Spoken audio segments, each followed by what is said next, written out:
It's 2025, and if you're listening to this episode, you want Facebook and Instagram ads to work to grow your business, be that better and more leads or increase sales during your launch events. Looking at you, webinars, challenges, boot camps. Either way, I'm going to give you the signs right now so that you don't make the mistake and start Facebook and Instagrams too early, like I've seen plenty of folks do, but that so you also avoid the mistake by leaving tons of money and business growth on the table by not starting Facebook and Instagram ads when your business is telling you it could be time to try. It's ready to grow. So my name's QUÄY.jo. I'm the creator, co-host of the Art of Online Business podcast. My other co-host, my beautiful wife, Jamie, is not here at the moment. She's with kids. So it's just going to be a solo episode. Here are the signs. I always say Jesus saves, Facebook and Instagram ads do not.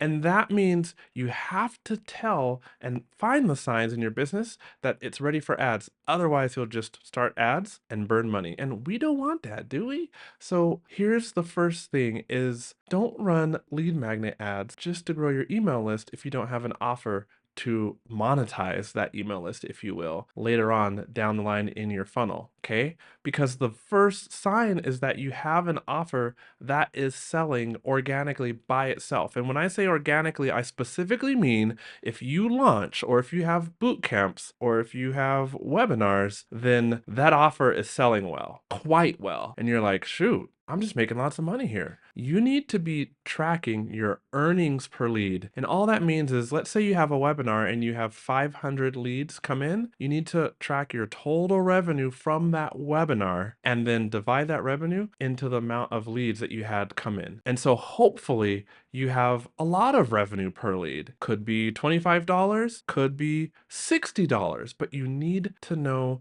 that number. And the higher the better. Now here's the thing. You're tracking your revenue per lead, your earnings per lead, if you will, because when you start Facebook and Instagram ads, there will be a cost associated with that. Maybe let's just say that that cost per lead is $7. If I had to pay $7 per lead, and this is no guarantee that leads will only cost you $7, lead cost varies greatly, depending on the niche or between different businesses inside the same niche. But still, if your lead cost is $7 and you're earning $50 per lead, then that is $42, $43 per lead of profit in here, and you want to play in that profit gap. So that's a big sign. If you have an earnings per lead of $20, $50, $60, $70 during your launch, that's a big old sign that it's time to try Facebook and Instagram ads. Now, what if you use Instagram to sell in your DMs? Or what if you have a discovery call funnel, i.e. it starts wherever, could be email, could be with collaborations with other people who serve your same niche in a complementary way. Either way, you have a discovery call funnel where people find you,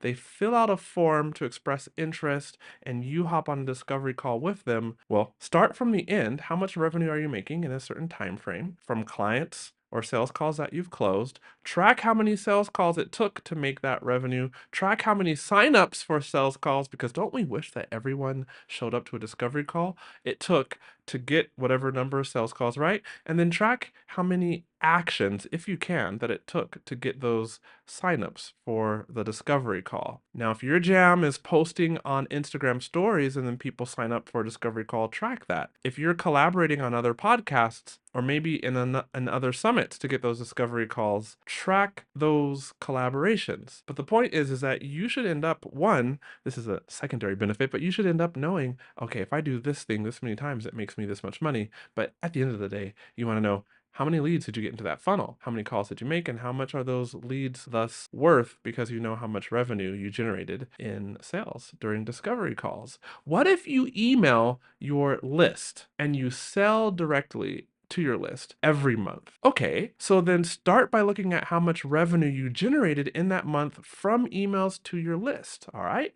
And then it would be a good idea to track what your email list size is, but more importantly, how many people opened those emails that were selling things. Because then you can say, okay, 130 people, I just picked a number out off the top of my head, 130 people opened emails, sales emails this month, and that resulted in X amount of revenue. Therefore, this number of eyeballs on my emails or this number of email opens on sales emails equals this amount of revenue. You can even go a step further and say, all right, my total email list size is whatever. Like maybe only 130 people open the sales emails, but my total email list size is 1,000.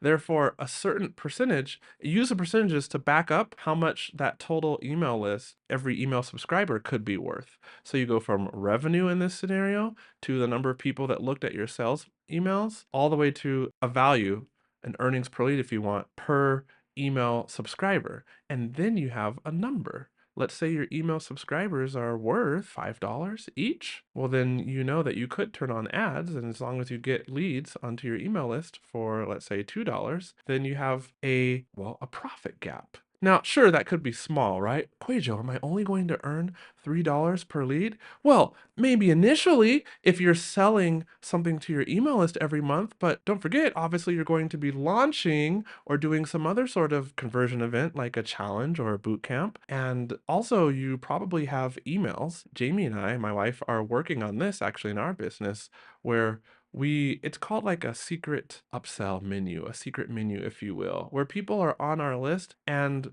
we're offering things to them that they need at various intervals later on after they're on our email list. Now, are all those courses offered in the podcast show notes or even on the website? No. The ad testing cheat code is offered.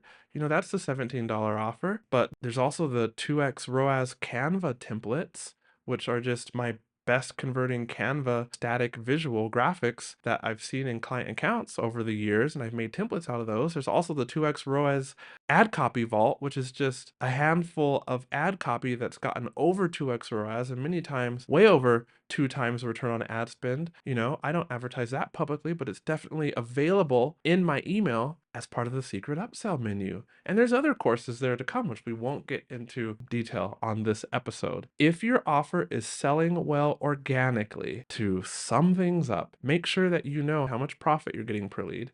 And if it's high, $20 and upward, could be time to look at ads because your business is worth it. You're on a mission, right? I believe you've been blessed to serve people with your skills and you can help more people. And Facebook and Instagram ads is a good way. I got lots of clients that it's helping them get leads or growing their revenue or running ad traffic directly to their self-liquidating offer, their low ticket offer. This is a great way to scale your business in 2025 with more quality leads on your email list and more sales as you launch your programs or market your programs.